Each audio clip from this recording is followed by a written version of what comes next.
Hello everyone, welcome to the series of Ghatna Chakra ancient history.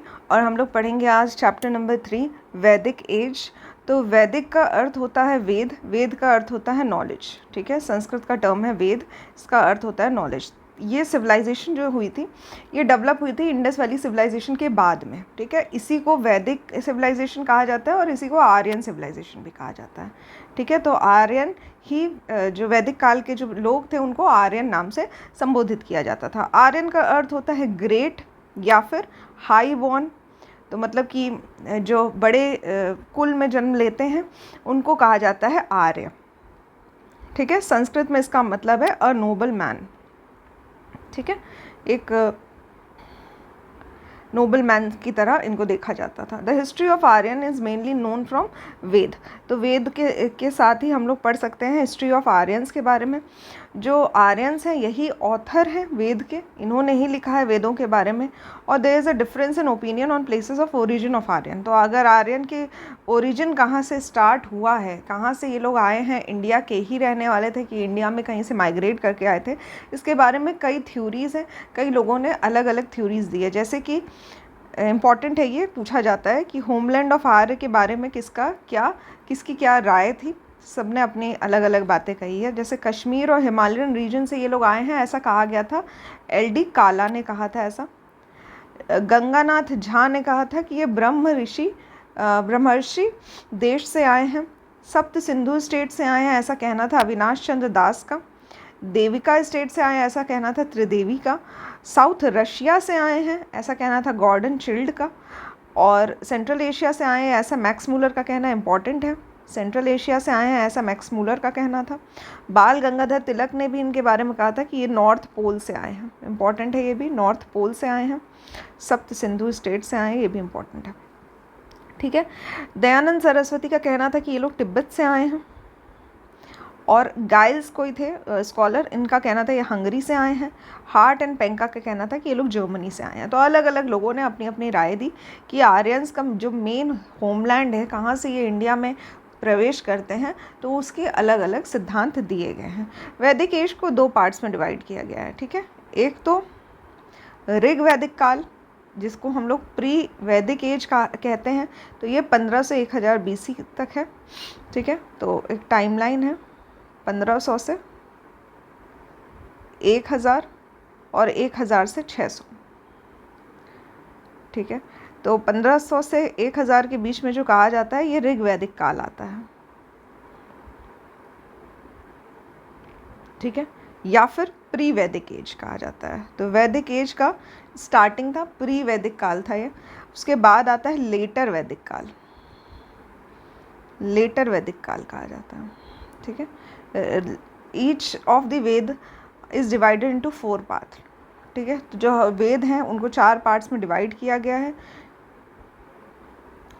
ठीक है, और करेक्ट ऑर्डर है संहिता, ब्रह्मनास, अरण्यक और उपनिषद।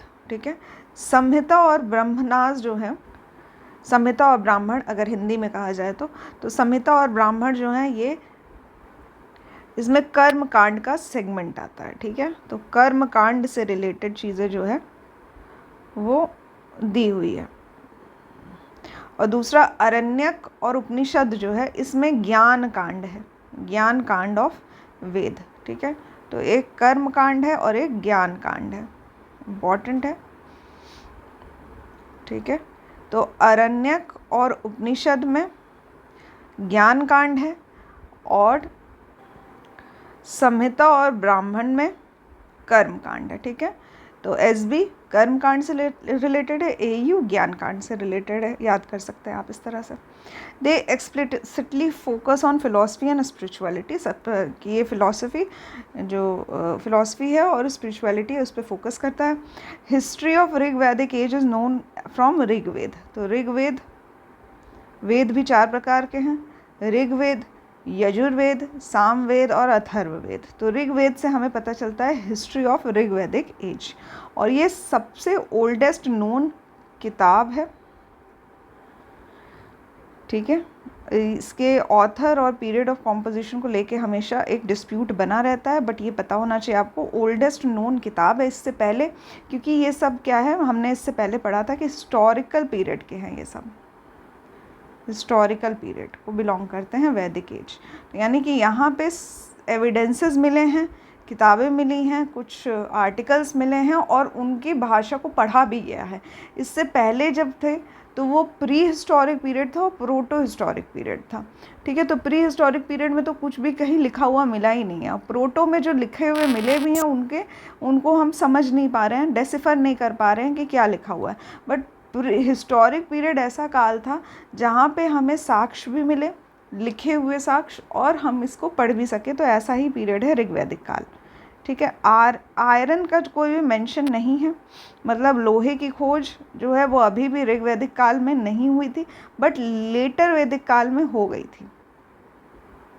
अफगानिस्तान की 4 नदियों के नाम दिए हुए हैं, जिनका नाम है कुरुमु, कुंभा, गोमती और सुवस्तु।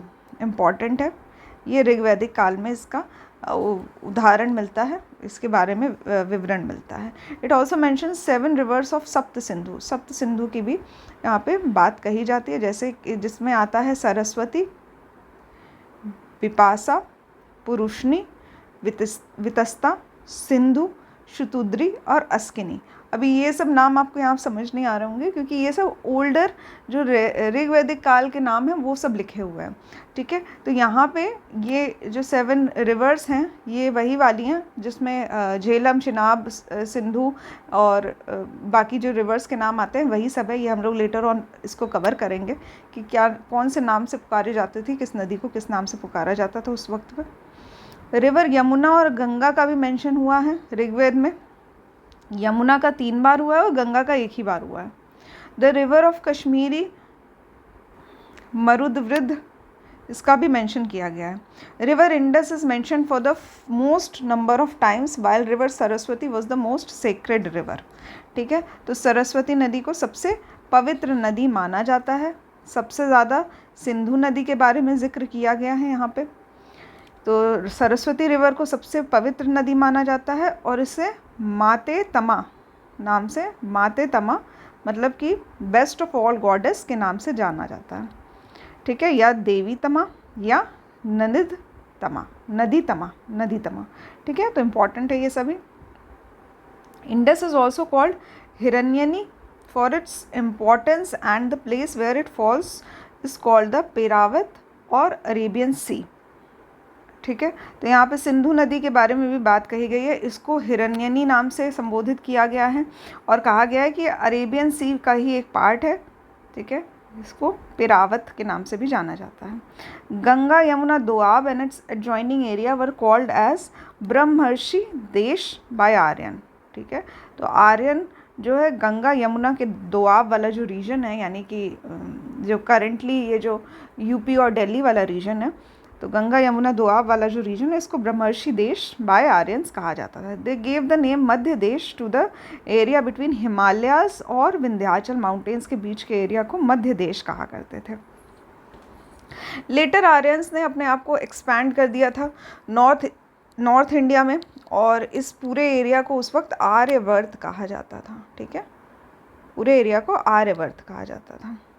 अब यहाँ पे कुछ नेम दिए हुए हैं, एंशियंट नेम और मॉडर्न नेम नदियों के। तो जैसे अस्किनी जो थी उस वक्त पे अस्किनी नाम से पुकारा जाता था, ये चिनाब नदी थी। ठीक है, तो अस्किनी का हो जाएगा चिनाब। विपासा जो है ये हो जाएगा बियास का। परुष्णी नदी रावी नदी को कहा जाता है। वितस्ता झेलम, कुंभ काबुल को, कुर्मु कुर्रम को, गोमती गोमल को, सुवस्तु स्वात नदी को, सदानीरा गंडक को, शतुद्री सतलज को और दृष्टदवी घग्गर को। ये सभी नाम इंपॉर्टेंट है। ये कभी भी क्वेश्चन आपसे पूछ सकता है, किसी भी कॉम्पिटिटिव एग्जाम्स में match the following type question पूछा जा सकता है, या डायरेक्टली ऑब्जेक्टिव टाइप भी क्वेश्चन इस पे आते हैं। ठीक है, तो ये आपको याद होना चाहिए। वैदिक लिटरेचर को श्रुति भी कहा जाता है। The Vedas are the most ancient literatures in India, और इनको 4 भागों में बांटा गया है, ऋग्वेद, सामवेद, यजुर्वेद, अथर्ववेद। ऋग्वेद, यजुर्वेद और सामवेद को वेद त्रयी कहते हैं या त्रयी नाम से जानते हैं। ठीक है, ऋग, यजुर और साम को त्रयी नाम से जानते हैं। ईच वेद हैज़ 4 पार्ट, तो हर वेद के 4 पार्ट हैं, संहिता, ब्राह्मण और अरण्यक और उपनिषद। ठीक है, 4 पार्ट हैं। ऋग्वेद में 10 मंडल हैं, 1028 सूक्त हैं और 10552 वर्सेस हैं। ठीक है, 2 से 7 मंडल मोस्ट एंशियंट है। ये जो मंडल हैं 2 से 7, ये सभी बहुत पुराने मंडल माने जाते हैं। ठीक है, ये जो 7 मंडल हैं इसके अलग अलग रचयिता हैं, राइटर हैं। जैसे कि फर्स्ट मंडल मधुत चंद और दीर्घटमा, इन्होंने लिखा है। सेकंड मंडल लिखा है घृत संवाद में। Third Vishwamitra, fourth Vamdev, fifth Atri, sixth Bharadwaj, seventh Vasishtha, eighth Kanva और अंगिरा, और नाइन्थ जो है ये अंगिरा और कश्यप लिखे हैं, और 10th जो है ये विम्द, त्रित, इंद्रायणी, सची और श्रद्धा, ये लोगों ने मिलके लिखा हुआ है। ठीक है, तो ये मंडल के बारे में भी कभी कभी क्वेश्चन पूछ लिया जाता है। गायत्री मंत्र जो है ये 3rd मंडल में दिया हुआ है। गायत्री मंत्र 3rd मंडल में दिया हुआ है और इसको लिखा है विश्वामित्र ने। ठीक है, ये डेडिकेटेड है लॉर्ड सूर्य को। All 114 mantra in the 9th mandal are dedicated to Soma. ठीक है, तो जो सोम रस हुआ करता था, तो सभी 9th मंडल जो है उसमें इसका वर्णन मिलता है। 3 varna are described in the beginning, namely Brahma, Kshatra और विश्व। ठीक है, शूद्र का मेंशन जो है ये 10वें मंडल में किया गया है। ये इंपॉर्टेंट क्वेश्चन है, ये पूछा जाता है कि शूद्र का वर्णन जो है ये, मतलब शूद्र क्लास का वर्णन जो है ये किस में मिलता है, तो ये पहली बार पुरुष सूक्त यानी कि 10वें मंडल में मिलता है। जो पंडित लोग होते थे जो ऋग्वेद पढ़ा करते थे उन्हें होता कहा जाता था, होता या होत्री। ठीक है, होत्री इंपॉर्टेंट है ये भी। ऐत्रेय और कौशिकी 2 ब्राह्मण हैं ऋग्वेद के, ये भी इंपॉर्टेंट है। ऐत्रेय और कौशिकी का नाम पूछा जाता है। According to Patanjali there are 21 branches of Rigveda, important नहीं है। ऐत्रेय और कौशिकी आपको नाम पता होना चाहिए। यजुर्वेद इन संस्कृत मीन्स, इसका मतलब होता है विजडम ऑफ सैक्रिफिशियल फॉर्मूला। ठीक है, तो जो भी सैक्रिफाइसेस होती थी, जो बलि चढ़ाई जाती थी, उसके पीछे जो ज्ञान होता था वो सब यजुर्वेद में लिखा हुआ है। This Veda compiled a century or 2 after the Rigved contains prose and verse formula that were pronounced by the priest performing a manual part of the sacrifice। तो sacrifice के वक्त पे जो भी मंत्र पढ़े जाते हैं, जो भी उच्चारण किए जाते हैं, ये सब यजुर्वेद में इसका वर्णन मिलता है। तो यजुर्वेद मतलब जो सैक्रिफाइसियल किताबें हैं, मंत्र हैं, यानी कि बलि देते वक्त के मंत्र हैं, वो यजुर्वेद में मिलते हैं। It describes prose about the procedural details of performing different rituals and yajna using the hymns of Rigved। Samhita of Yajurveda is divided into 2 part, 2 part में डिवाइडेड है। एक शुक्ल यजुर्वेद है, एक कृष्ण यजुर्वेद है। तो शुक्ल यजुर्वेद के 2 ब्राह्मण हैं, एक शतपथ और वजसनेयी। तो शतपथ और वजसनेयी जो हैं ये संहिता हैं शुक्ल यजुर्वेद के।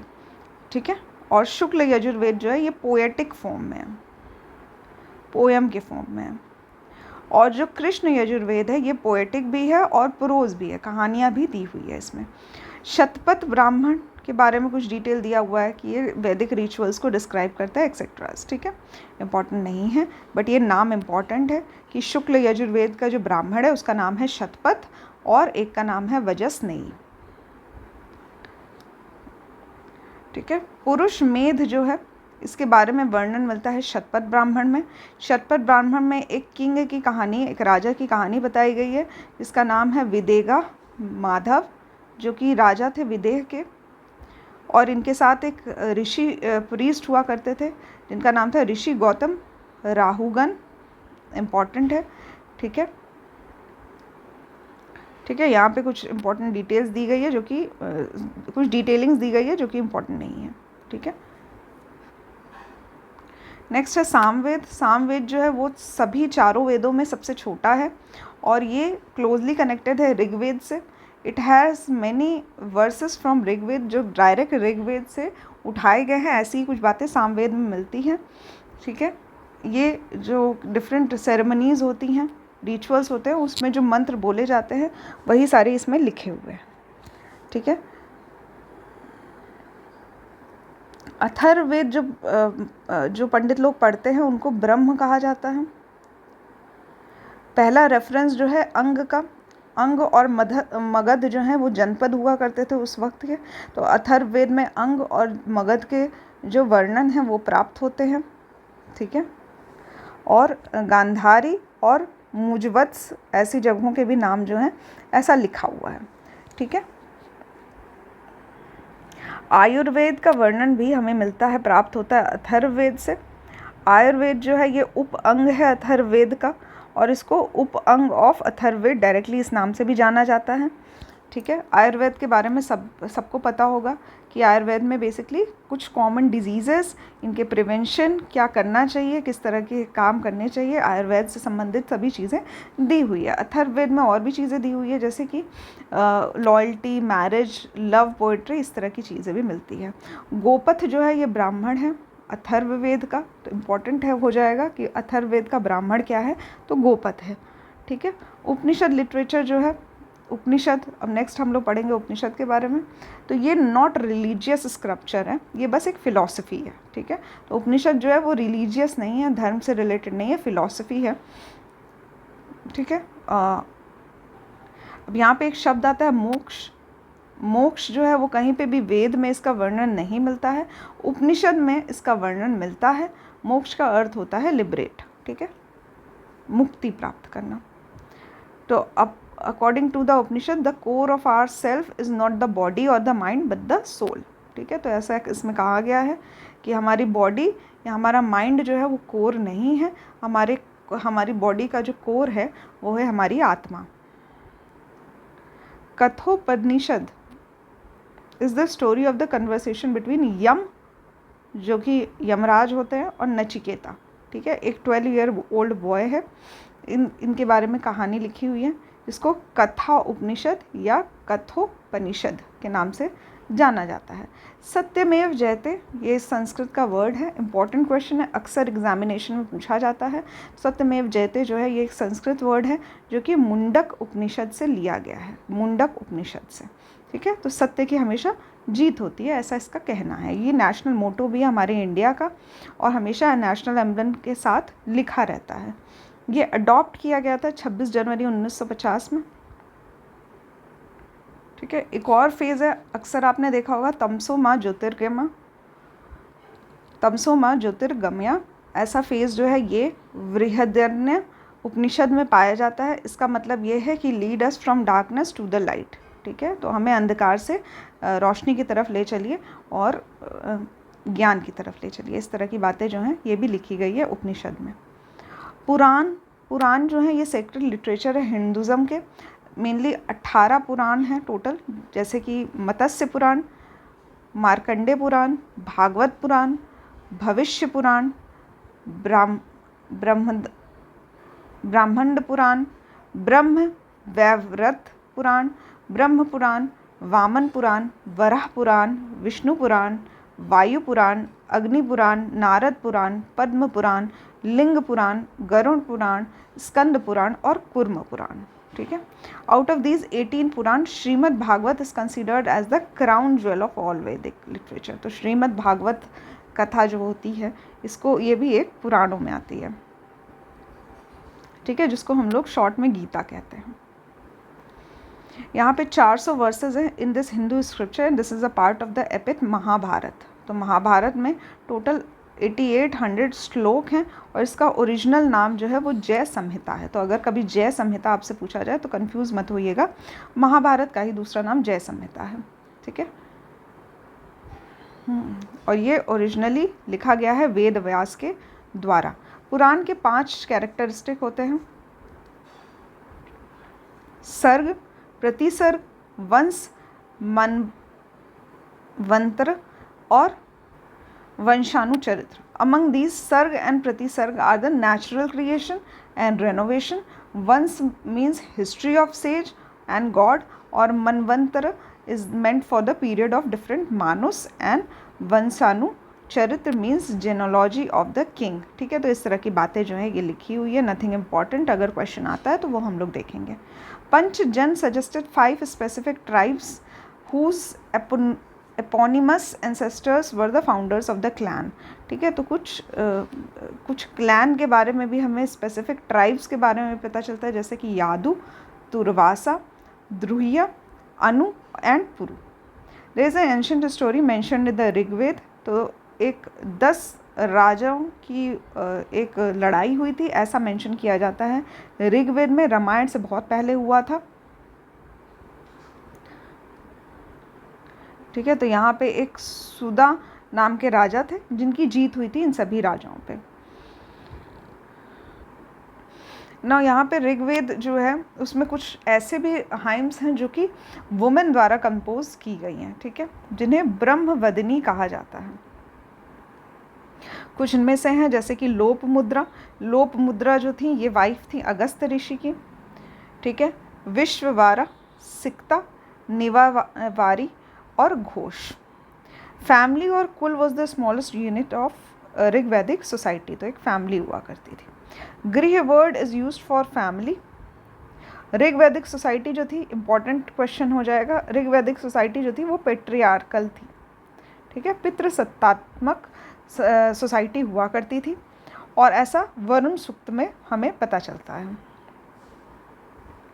ठीक है, the word yava mentioned in Rigveda is used for the food grains barley. तो जौ को यव नाम से पुकारा जाता था। द गोल्ड नेकलेस, जो सोने के जो नेकलेस हुआ करते थे उनको निष्क नाम से, मतलब सोना जो है वो निष्क नाम से पुकारा जाता था। गुप्त काल में भी सोना को निष्क नाम से पुकारा गया है। ऋग्वैदिक काल में भी सोने की नेकलेस को निष्क नाम से पुकारा जाता था।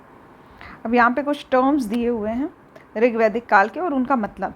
तो नीवी जो है, अगर कमर के नीचे के जो कपड़े होते थे उनको नीवी कहा जाता था। वस कहा जाता था, कमर के ऊपर के कपड़ों को वस कहा जाता था। तक्ष कहा जाता था कारपेंटर को। कर्म कहा जाता था जो मेटल के वर्कर हुआ करते थे। विकनट कहा जाता था जो मनी लेंडर हुआ करते थे। ठीक है, और अरित्री कहा जाता था जो नाव चलाते थे, उन लोगों को अरित्री के नाम से पुकारा जाता था। द रिलीजन ऑफ अर्ली वैदिक Aryans was mainly related to the worship of nature and performing yajnas. The most interesting aspect of Rigvedic religion was polytheist. ठीक है, तो एक ईश्वर की पूजा नहीं करते थे, बहुत सारे ईश्वर की पूजा की जाती थी, ऐसा ऋग्वैदिक काल में हुआ करता था। ठीक है, ये लोग नेचर की भी पूजा करते थे, और उन पे मतलब कि नेचर में भी एक आत्मा है ऐसा माना करते थे। वैदिक गॉड्स जो थे वो 3 भागों में डिवाइडेड थे। गॉड ऑफ स्काई वरुण, मित्र, सूर्य और विष्णु। ठीक है, स्पेस के भी गॉड होते हैं इंद्र और रुद्र, और गॉड ऑफ अर्थ अग्नि, बृहस्पति और सोम। ये गॉड ऑफ अर्थ हुआ करते थे। मतलब एक तो स्काई हो जाएगा, एक अर्थ हो जाएगा और एक स्पेस हो जाएगा। तो 3 कैटेगरीज में डिवाइडेड थे। इंद्र जो थे वो सबसे मोस्ट इम्पॉर्टेंट और मोस्ट पावरफुल डीटी माना गया है ऋग्वैदिक काल में। इंद्र को पुरंदर नाम से भी जाना जाता है। पुरंदर मतलब जो फोर्ट्स को डिस्ट्रॉय कर देते हैं, उसको पुरंदर नाम से जाना जाता है। सबसे ज़्यादा जो ऋग्वैदिक जो हाइम्स हैं वो डेडिकेटेड हैं अग्नि को, इम्पॉर्टेंट है। बोगास कोई इंस्क्रिप्शन, इम्पॉर्टेंट इंस्क्रिप्शन है जो कि टर्की में है, एशिया माइनर टर्की में है। ये इम्पॉर्टेंट है बिकॉज 3 इज मेंशन ऑफ 4 वैदिक गॉड्स। तो इंद्र, वरुण, मित्र और नसत्य के बारे में हमें ज्ञात होता है। बोगाज कोई इंस्क्रिप्शन मिलता है जो कि टर्की में है। According to ancient Hindu scriptures during Vedic period, the Hindu tradition recognized 4 stages of ashram. ठीक है, तो हिंदू ट्रेडिशन में 4 स्टेजेस ऑफ आश्रम मिलते हैं। एक है ब्रह्मचर्य, एक है गृहस्थ, वानप्रस्थ और संन्यास। ठीक है, तो यह ब्रह्मचर्य का मतलब पता है, गृहस्थ मतलब एक फैमिली लाइफ, और वन प्रस्थान मतलब वन में चले जाना, और बाद में लास्ट में संन्यास लेना लाइफ के एंड में। In the context of ancient Indian society, vansh, gotra, kul are important words associated with the family system. The word kos, kos जो होता है ये ट्रेजरी से रिलेटेड है, ठीक है। गोत्र का मतलब होता है काऊ शेल्टर, या फिर बहुत सारी जो काऊ जो एक साथ रहती हैं उनको गोत्र कहा जाता है। काऊ को अघन्य नाम से पुकारा गया है वैदिक पीरियड में। इंपॉर्टेंट क्वेश्चन है, डायरेक्ट क्वेश्चन आ जाता है। और अघन्य का मतलब होता है कि जो मरने की योग्य ना हो, मतलब गाय की जो बलि है वो नहीं दी जाती थी, पूजनीय माना जाता था वैदिक काल में। This status of the cow shows that how pious it was considered during the Vedic period. तो बहुत प्योर और पवित्र और सेक्रेड माना जाता था काऊ को। कैटल ब्रीडिंग जो था ये इम्पॉर्टेंट था, तो ये लोग कैटल पाला करते थे वहाँ पे उस वक्त पे, और बकरी, गाय ये सब पालने के साक्ष्य मिलते हैं। Prayers were offered to increase the number of cattles, और ऐसे भी पूजा की जाती थी कि गाय जो है उनको बढ़ाने के लिए, या कैटल्स को अलग अलग जो भी कैटल पाले जाते थे इनको बढ़ाने के लिए भी पूजा की जाती थी, ऐसा भी मानना था, ठीक है। इसको मीडियम ऑफ एक्सचेंज भी माना जाता था कि आप अपनी गाय किसी को देते हैं और बदले में कुछ सामान उनसे लेते हैं, तो इस तरह का एक एक्सचेंज सिस्टम भी माना जाता था। धर्म और रीत, ठीक है, ऐसा भी वैदिक पीरियड में होता था। तो धर्म का मतलब एक कॉस्मिक ऑर्डिनेंस होता है, ठीक है, और एक रीत का मतलब होता है यूनिवर्सल हार्मनी। इम्पॉर्टेंट नहीं है। The concept of Rita except that is universal principle of natural order is of the world. इसको छोड़ दीजिए आप, क्वेश्चन आएगा तो हम लोग देखेंगे, थ्योरी की ज़रूरत नहीं है इसकी, ठीक है। नाउ यहाँ पे इम्पॉर्टेंट होता है कि गॉड वरुण जो देवता हैं उनको ऋतस्य गोप नाम से भी पुकारा जाता है, इंपॉर्टेंट है ये। Most popular prevalent system of governance during Vedic age was the inherited monarchy. तो एक राजा होता था, वंशानुगत तरीके से चलता था, एक राजा उसका बेटा भी फिर राजा बनता था, इस तरह की चीज़ें चला करती थी वैदिक टाइम में। Although some example of election के भी एग्जाम्पल जो हैं वो देखे गए हैं। कुछ ऐसे भी राज्य थे जो गणराज्य थे, लेकिन ज़्यादातर जो राजा और उनका बेटा वंशानुगत राजा बनता था, इस तरह की चीज़ें देखने को मिलती हैं। सभा और समिति का मेंशन किया जाता है, ठीक है। तो सभा एक असेंबली होती थी जहाँ पे पढ़े लिखे लोग उस वक्त के या बड़े लोग बैठा करते थे, और समिति जो होती ये असेंबली होती थी जिसमें कॉमन लोग भी बैठ सकते थे। तो सभा और समिति का वर्णन मिलता है, ठीक है। अकॉर्डिंग टू अथर्ववेद, सभा और समिति जो है ये दो बेटियां हुआ करती थी प्रजापति की, ऐसा भी कुछ माना जाता है। फिर यहाँ पे कुछ नाम दिए गए हैं जो क्वेश्चन पूछे जाते हैं। तो पहला है पुरोहित। पुरोहित जो होता था वो एडवाइज़र हुआ करता था राजा का, राजा का एडवाइज़र पुरोहित होता था। सेनानी जो है वो आर्मी का हेड होता था। ग्रामीण जो है वो विलेज का हेड होता था। महिषी जो है ये राजा की पत्नी हुआ करती थी। सुता यानी सुत या सुता ये चैरियट आर्मी के हेड हुआ करते थे, ठीक है। और संग्रहिता ये ट्रेजरार हुआ करते थे वहाँ उस टाइम के। बग, भाग, दूध ये टैक्स कलेक्टर हुआ करते थे। अक्षवप ये अकाउंटेंट हुआ करते थे। पालगल मैसेंजर हुआ करते थे। और शता या कश्ता ये जो हैं ये कीपर हुआ करते थे किंग के हाउस होल्ड के। तो ये सभी इंपॉर्टेंट हो जाता है, इस पे क्वेश्चंस डायरेक्टली पूछा जाता है। देयर आर टोटल 16 संस्कार दैट हैज़ बीन डिस्क्राइब्ड। तो 16 संस्कारों के बारे में डिस्क्राइब किया गया है।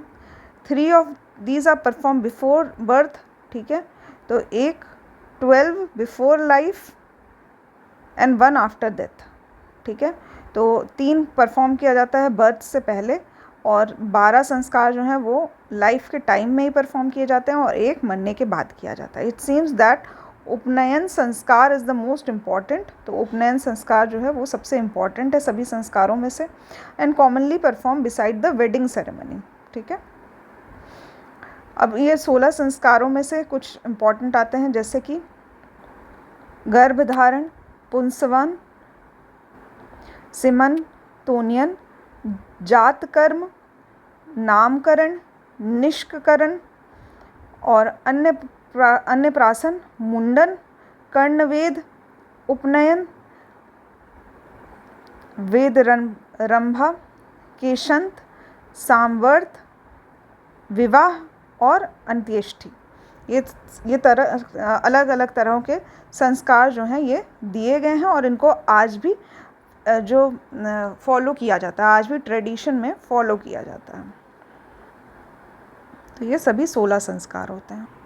ठीक, अब ये कुछ राजाओं के नाम दिए गए हैं और डिफरेंट डायरेक्शन में क्या कहा जाता था। तो ईस्ट में सम्राट कहा जाता था, वेस्ट में स्वराट कहा जाता था, नॉर्थ में विराट कहा जाता था और साउथ में भोज और सेंटर में राजा। ठीक है, इस तरह की चीज़ें। बाल गंगाधर तिलक ने अपनी एक किताब लिखी है जिसमें the Arctic home in the Vedas. इसमें इन्होंने कहा था कि आर्यन जो है ये नॉर्थ पोल से यानी कि आर्कटिक रीजन से आए हुए हैं। ऑल्दो ये जो थ्योरी है, ये तिलक की जो थ्योरी है, ये एक्सेप्ट नहीं की गई थी हिस्टोरियंस के द्वारा, बट ऐसा माना जाता है, मतलब अलग अलग थ्योरी लोगों ने दी है। तो तिलक जी का कहना था कि ये आए थे नॉर्थ पोल से। इस पर्टिकुलर चैप्टर में हम लोग पढ़ेंगे बस थ्योरी के बारे में। In the next lecture we will study about the question answers. तो in the next lecture we will start. Thank you for watching the lecture.